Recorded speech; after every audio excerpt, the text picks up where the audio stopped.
Welcome back to the JB podcast. Today, I'm joined by UFC fighter Nathaniel Wood for a conversation about the realities of professional fighting, the mindset behind performing at a high level, and what he wants next for his future. We also covered other topics which you will see in this episode. And a quick shout out to this episode's sponsor, H&H Collects, a London-based one-piece Pokemon company that trades at card shows and is active on Whatnot. They can be found on Instagram at H&H Collects, so feel free to check them out for all your One Piece and Pokemon needs. 3, 2, 1. We are now live. Nathaniel Wood, thank you for joining me. Thank you for having me, mate. I appreciate you giving me the time. So for the new listeners and the people that might not know who you are, tell us a little bit about your background and your story to where you are now. So my name's Nathaniel Wood. I'm a current UFC fighter. I'm a former Cage Warriors world champion, and I've been training mixed martial arts since I was about 16. Pretty much have done it full time ever since I started. You know, I didn't have a pot to piss in for the first 9 years, but eventually, you know, when I got to the UFC, I was able to bring an income in and actually make it my career, if you like. So yeah, I'm fortunate enough that I'm getting to do what I love for a living. And yeah, I've now been in the game for 16 years. That's crazy, man, isn't it? What time flies, doesn't it? Like too quick, way too quick. What was that like for you, sort of transitioning from like 16 years old, going into competing and training and fighting and sort of making it your whole life? What was that like for you? Because obviously I'm assuming you had like external influences that might have been like no and stuff like that. Yeah, so with me, when I was 16, I went to learn carpentry at college, and I thought to myself, right, I'm going to be a carpenter, I'm going to earn a load of money, and I'm going to be really good at it. As soon as I got there, I realised I wasn't very good at it, and it wasn't something I wanted to do. I did a little bit of labouring work with my uncle, who was a carpenter and is involved in the building trade, and I thought, man, this is not for me. My dad said to me, look, what do you want to do? You know, because you're not going to be in an office. Like, that's just not you. And I said to him, I said, you know, the only thing I've ever wanted to do is be an athlete. At the age of 16, there's not many sports that you can start and make a career path out of. And UFC was a new sport.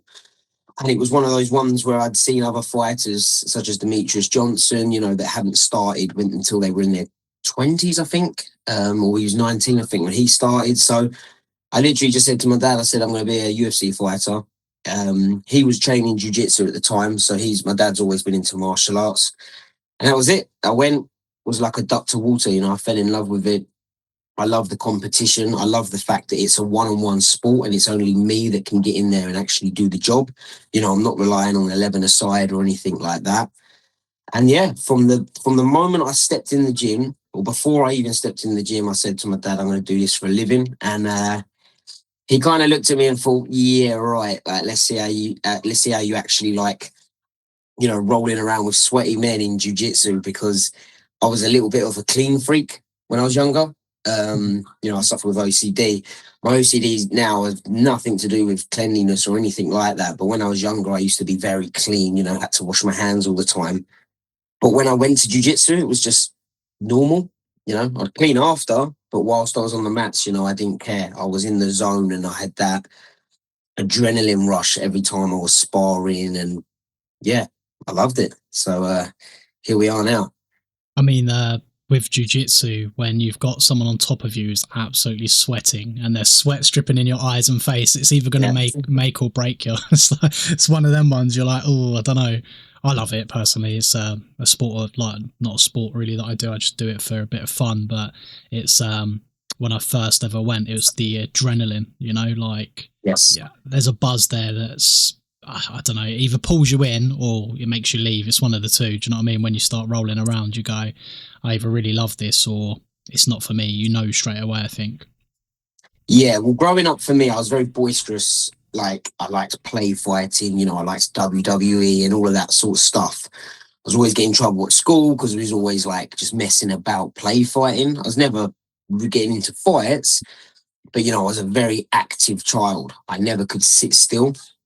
And I remember at school I had to have a bit of paper stuck to my table that said Nathaniel will keep his hands and feet to himself, because I kept putting people in like WWE moves and stuff like that. But yeah, for me, jiu-jitsu, MMA, every part of it is a play fight. You know, at the end of the day, it's a sport. There's a referee.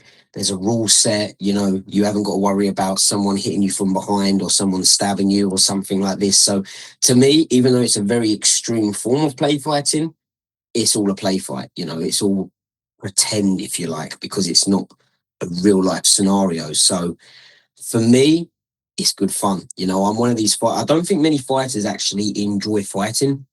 I think they like the camps, but when they get in the actual octagon, it's like, right, I just need to get this job done and finished. With me, I love it. I'm in there and I'm in the zone, and you know, it's an enjoyable thing for me. Of course, I have adrenaline. Of course, I have nerves. I'm not saying I don't. But for me, in the moment, maybe like a skydiver, you know, I'm guessing that when they jump out of the plane, that's the bit that's the most fun. And for me, it's the same. You know, I do know a lot of fighters where they don't quite want to actually be in there. They want to just get the job done and get out. For me, I'm quite happy. You know, as my record says, I'm quite happy to go to the decision. Is that, do you think because you see it as fun, that does alleviate a lot of the pressure for you, but also keeps you focused in your fight camps? Because it doesn't feel like, I mean, obviously every fight camp has its moments, right? But it doesn't feel like you have to be there. You want to be there because you're enjoying it, because it's fun. Yeah, I definitely think that enjoying it makes it that much easier. And I think, you know, they're saying a happy fighter is a dangerous fighter. I always think that if you're enjoying it, you're always going to do better and want to do better. For me, I'm the type of fighter where I go to the gym and my coach, Brad, he's always moaning at me because I don't want to do technique. I just want to spar. You know, I just want to go live. I just want to get going. I can't quite sit still. You know, I think I've not been diagnosed with ADHD, but I must have it. You know, I get to the gym. I don't want to do technique. I want to go. I want to drill. I want to go live. Let's do the hard bit. You know, I want to get a sweat on. I want to get the heart pumping. And yeah, I mean, obviously stepping into an octagon in front of 20,000 people, that gets your heart going. You know, that definitely gives you that buzz. And it's very hard to explain to people, but it's a very addictive feeling. And yeah, I'm at the moment, I'm hooked on it. And when the day comes where I don't enjoy it anymore, I'd like to be able to think that I can just hang the gloves up and say that's me done, you know? How do you, like, do you have any sort of, I don't want to say like pre-fight rituals, like you wear lucky pants or anything like that, but do you have any like pre-fight rituals before you're walking out, when you're in the back room, to manage that stress? Because I've spoke to a few people who do some breathing techniques. Other people, they just suck it in as like, I'm so lucky to be here, and then that's how they manage to enjoy it, and it alleviates that stress. Like, what's your sort of go-to? So with me backstage, I have to be very angry and shouty. You know, you'll never come in and see me chilled and relaxed. I'm like a, don't know, some crackhead that's just come out of a fight. You know, I'm all over the place. I can't stop moving. I'm like, you know, in my head, I need to psych myself up, and I think of a lot of dark thoughts about my opponent. Because for me, I personally fight better when I go in there with the intentions that I hate my opponent. You know, I want to break him, I want to hurt him. So for me, I have to kind of think of some dark thoughts to do that, which obviously are going to G me up. What another little ritual I do is just before I step into the octagon, I get my coach to slap me a few times. And again, that's all part of it. I want to be angry when I get in there. You know, I want to be going in and looking at my opponent with the intentions of I want to hurt you. Of course, when it's over, I don't actually want him to be hurt. You know, before my fight, I always pray for my opponent's safety as well as mine. And yeah, I just feel like I fight better when in my head it's like life or death. You know, I've got to do this to protect my family, that sort of thing. I just feel like yeah, perform better. I think when I'm too relaxed, that's when I can make mistakes and, you know, obviously cause problems for myself. Do you prefer, is there more pressure as well to perform sort of locally within the UK or abroad? Like, which one do you prefer? Is there more pressure locally, or is it all the same? Like, how do you deal with that? I definitely would say fighting in my hometown, there is more pressure. And the pressure is what I love. You know, the fights that I've lost are the fights where I've never been nervous, where I've gone in and, you know, maybe it was that there wasn't really that many people there that I knew personally. It was like, oh, you know, this is just a show somewhere where no one's even heard of. And I've gone in there so relaxed and I make a mistake. So for me, that's why I need to be properly in the zone. And for me, there's no better feeling than fighting in your hometown. For Mm. me, it is an absolute buzz. You know, traveling the world is cool, but when it's fight week, you know, you're too in the zone, you've got weight cuts, all of these outside things that you have to do that people don't necessarily see.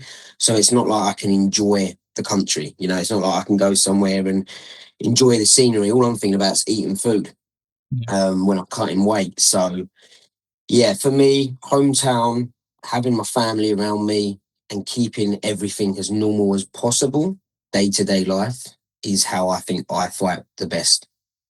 What's your opinion on weight cuts? Do you think they're good, or do you think people should, like, obviously do them, but do you think they're good in the long run, or do you believe like people should fight and compete at their more natural weight? Because I see there's like obviously a lot of opinions around the subject, so it'd just be good to hear yours. So I've moved up a weight. So I'm the smallest guy, I think, in the featherweight division because I don't believe in weight cutting. Unfortunately, it's one of those things where you do have to do it because everyone does it.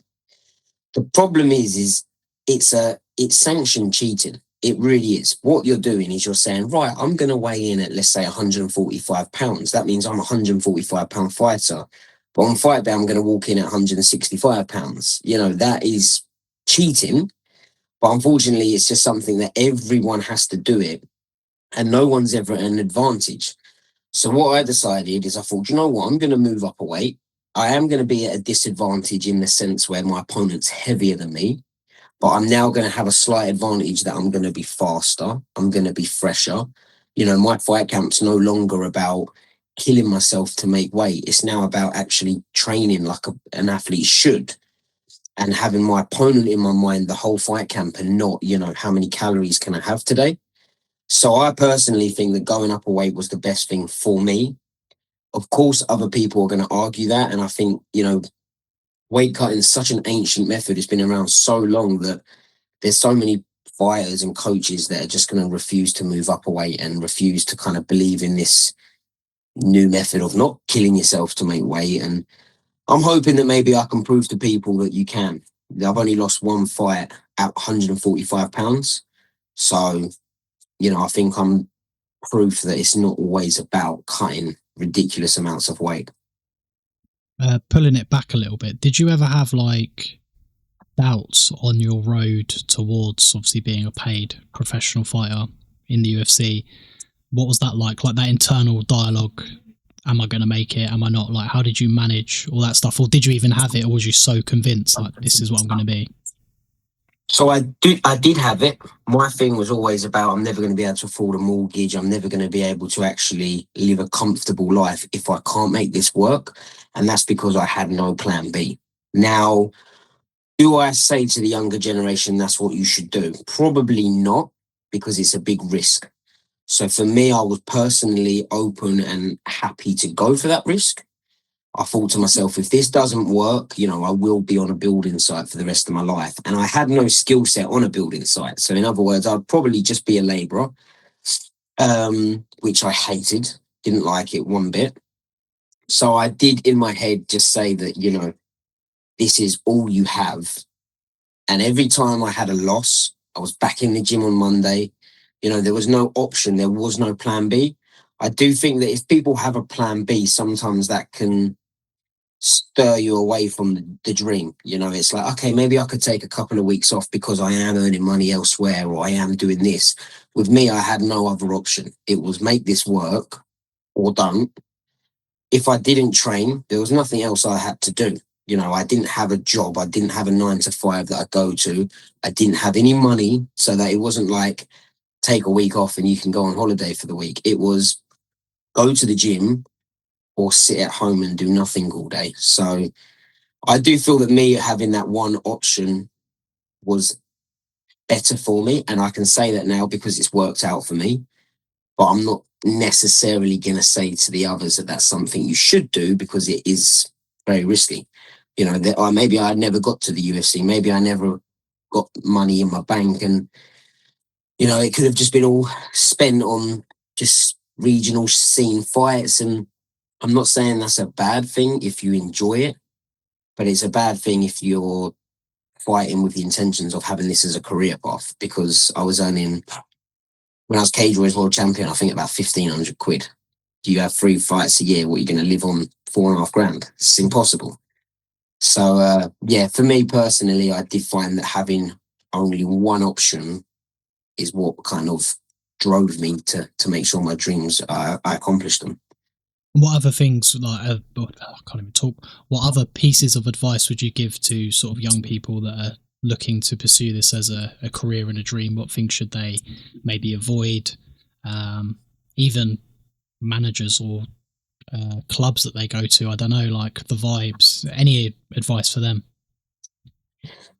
Definitely have your head screwed on with the people that you surround yourself with, because there are a lot of sharks in this sport.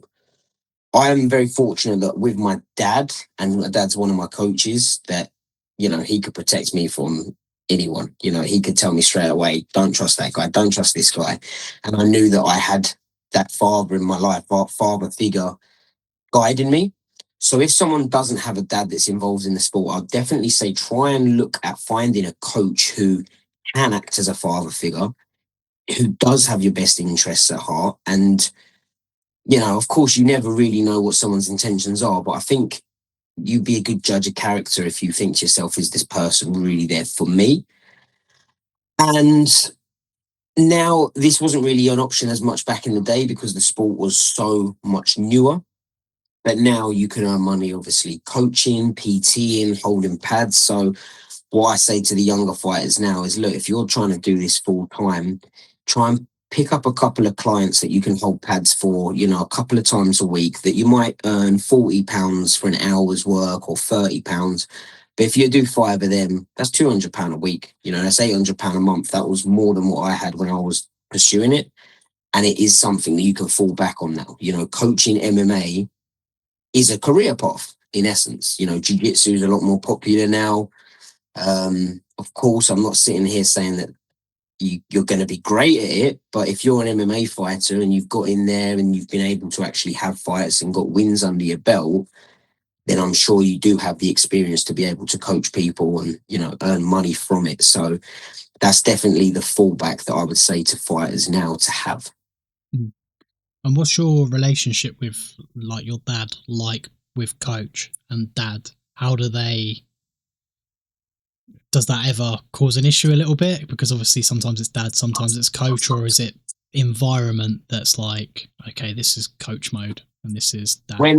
When I started, from let's say the age of 16 to probably like 21, 22, oh mate, we had so many arguments where it was coach at the gym and then we got home and it was like dad coach at the same time, and you messed up in the session, and not because I'd done, but you know when you just bicker. And maybe I was hard work probably for my dad, because I would be sitting there thinking it's my dad, and he's like, no, I'm your coach right now. Listen to me as your coach. So we did have a lot of rows. I think my mum will say, like, there was a lot of times where we've come home and my dad's lost his temper and I'm sitting there sulking, and it was hard work, but now we get on like a house on fire. You know, me and my dad are best of friends. You know, he still coaches me now, not as much because he's a lot older, but there's still times where we might disagree with something, but we can work better with each other now. So my dad's quite like, if he's showing me something and he can see that it's not quite working for me, let's move on. You know, let's not sit there and focus too much on it. So yeah, like right now, since I've been in the UFC, we're the best of friends. You know, he's the best coach I could ask for and the best dad I could ask for. Is your dad a black belt? He's a black belt in judo, black belt in karate. He was, I think, a purple belt in jiu-jitsu, and then he retired from, you know, doing it himself. He's had Muay Thai fights. He's just a kind of traditional martial artist, you know, from the age of 16, I think, himself. He did all of these sports just for pure passion. You know, he didn't, when he started, there was no MMA. And he just loves it. You know, he's done, I think, kendo, the sword fighting. You know, he's done fencing, he's done everything you can think of. My dad's been there and done it. You know, he was kind of just a passionate martial artist. And yeah, I think for him, it was obviously a very proud moment getting me into the sport. I know now that he kind of hates it because, you know, he has to see his son cut weight and actually make money from the sport. And he can see that obviously there's a lot of people in the sport that do use us, because at the end of the day, all we are to, for example, promotions is entertainment. And I think now that that gets a little bit harder, you know, I'm no longer fighting for fun on the regional scene. It's now a proper job. And I do think that now he's quite happy if I retire soon. I was just going to say, like, was when you were growing up and you had that like sort of coaching and dad dynamic going on, you was probably like, I'm going to mess you up one day, dad. And he was probably like, yeah, of course you will. So I know what I'm doing. Of course you will. That's crazy, man. I'm sure it was, I mean, sorry, I've just like lost my trail of thought. But when you were saying about the pay structure and the pay, like, what is your view on the UFC's pay with the Paramount deal and all that going on at the moment? Because I've spoke to a few people who say they're happy with it, and some people that are not so happy with it. I've been very happy with my paycheck up until this Paramount deal, and now mine's kind of not gone up at all. And I'm a bit like, now that I'm seeing what other fighters are getting, for example, when Conor Benn obviously came out and got 15 million, it's heartbreaking. You know, I'm earning enough to live a good yearly wage, but if I retired tomorrow, I've got to go and get a job. And we're at the top echelon of the sport. So if you compare it to other sports, yeah, we're not getting paid nowhere near as much. I do personally feel that, you know, if the company's just sold for 7 billion on Paramount, I was sitting there thinking, all my new contracts coming up, you know, I'm going to get some more, and it didn't go up, not even in the slightest. So that was a bit heartbreaking for me. But in the same breath, where else am I going to go? You know, you obviously have a few other promotions that do pay some fighters well, but the UFC is really the monopoly. You know, they are the main promotion. If you don't really fight in the UFC, you're not really going to make that much money in the sport. As I say, there are some promotions out there, you know, PFL, ONE FC, but they don't pay all of their fighters good money. You know, they might have their selected few. But yeah, you know, unfortunately, there isn't really many other options you can get. So it's one of those where it's lump it or leave it. Do you think part of that also comes down to like the marketing of the fighter slightly? So, you know, like a Conor McGregor obviously is paid ridiculous amounts because he's Conor McGregor. Do you feel like there's a slight onus on the fighter to be more of a superstar, or do you feel like the UFC, it's hard, the dynamic's hard, because I see people fighting in the UFC and I'm like, they're going to be a big thing, and then they don't fight for a year, and you're like, oh, do you know what I mean? So there's that balance of, if they want to build people up, they need to be on more cards, I suppose. But yeah. So I completely agree. Obviously, getting to the UFC is one thing. Becoming a superstar in the UFC is another thing. My own personal thought process is I'm not really getting the opportunity to build that stardom power. So, for example, you know, I've been saying for ages I deserve a ranked opponent. I'm still not getting a ranked opponent.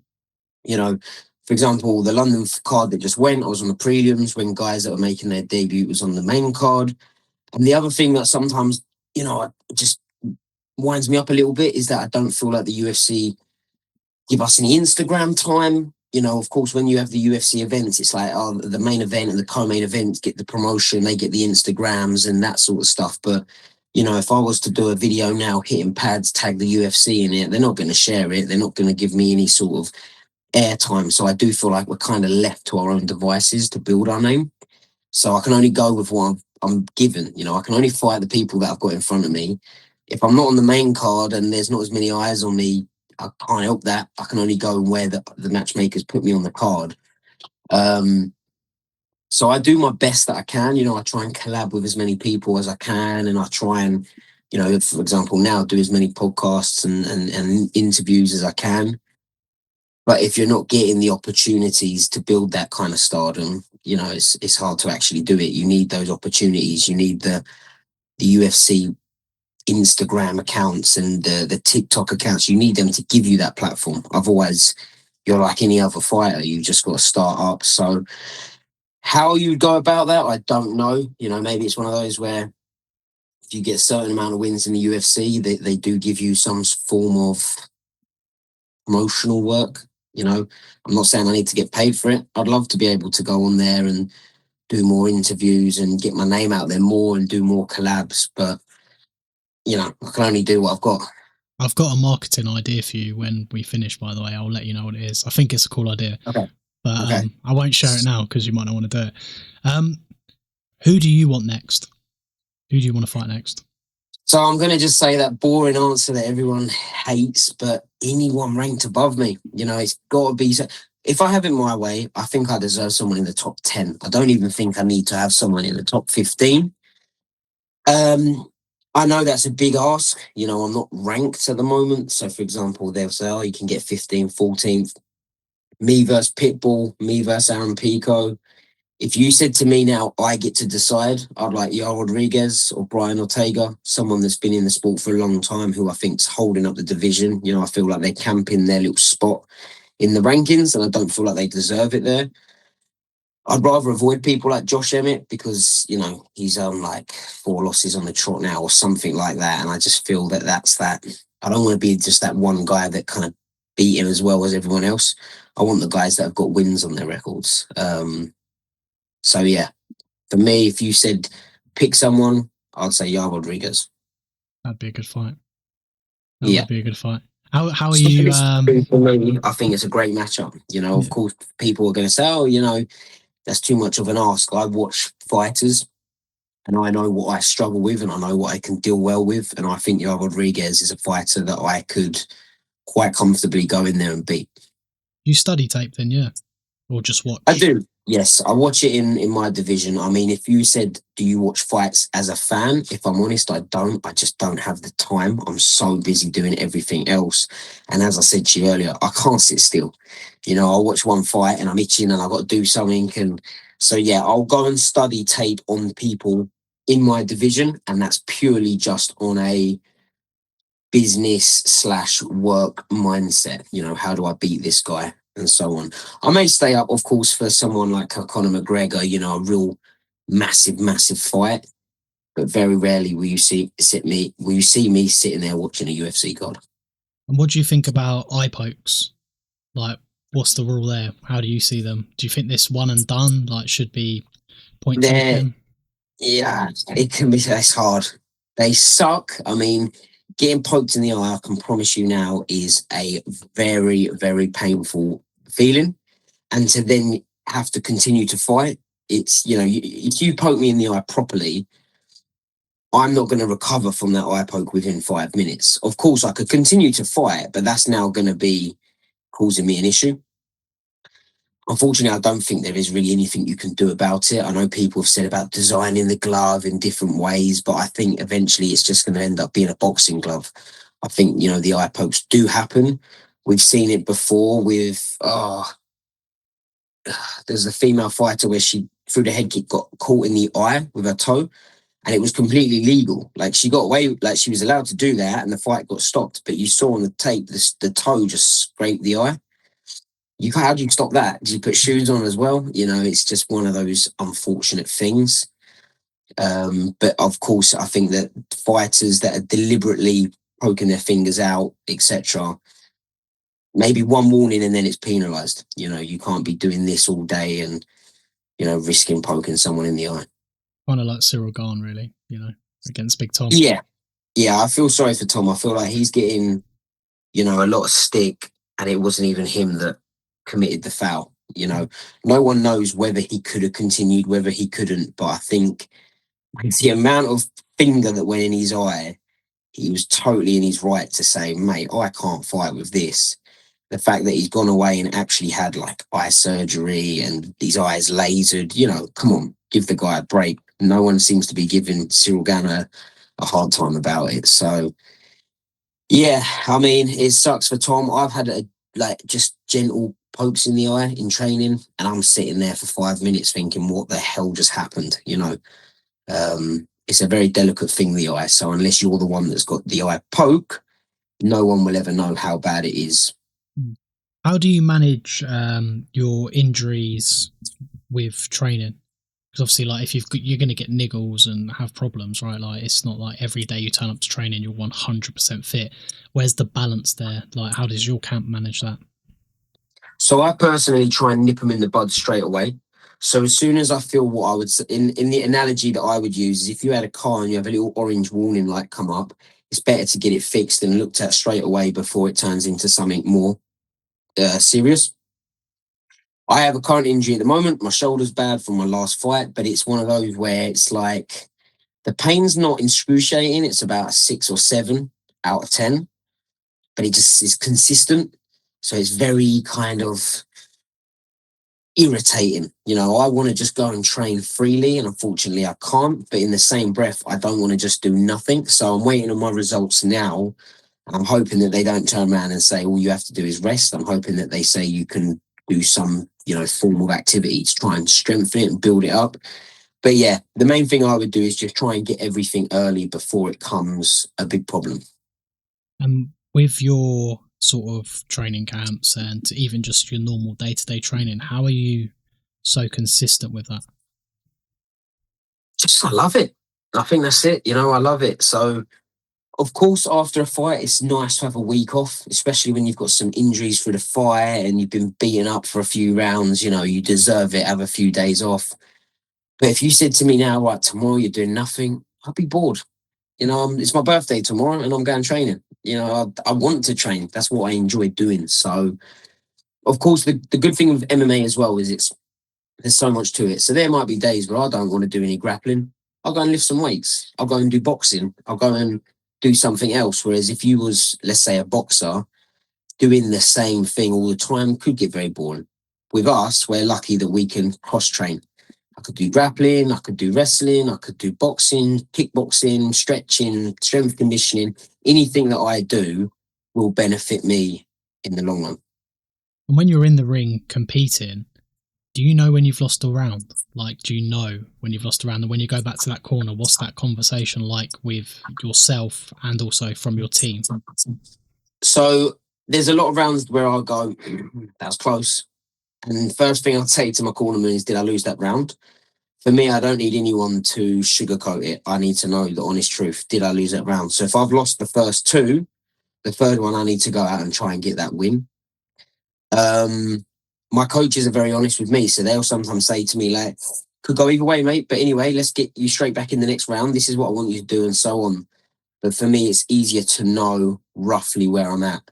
Now, unfortunately, in this sport, it can't get overturned left, right, and centre. The judges, if they make the wrong or right decision, it's kind of there. That's it. I've been in fights before where I felt like I won and I lost, and there's been fights where I've won and I was like, oh, I could have lost that. It was very close. Me versus Jose Delgado was a very close fight. In the fight, I did feel that I'd done enough. I felt like I was the aggressor the whole fight. And in the fight, I did feel like he started to deteriorate, which I felt gave me that kind of presence of I'm winning this fight. Watching it back, I'm like, could have gone either way. I'm going to be as honest, as open as I can. I'm not going to sit there and say I watched it and went, yeah, I smashed that fight. I definitely won. I'm like, could have gone either way. Unfortunately for me, the judges gave it to me. But we got to remember is each judge is in a different corner. So one judge is going to be able to see stuff better than another judge. I was watching your fight with Josh Reed. Yeah. Mate, that is a slugfest. What was that like for you in there at that moment? Like, do you remember much about it? Do you know what I mean? Like, Yeah. What I was going remember through it your very head? clearly. So for that fight, they had promoted it as England versus Wales. There was a lot of his guys there. There was a lot of my guys there.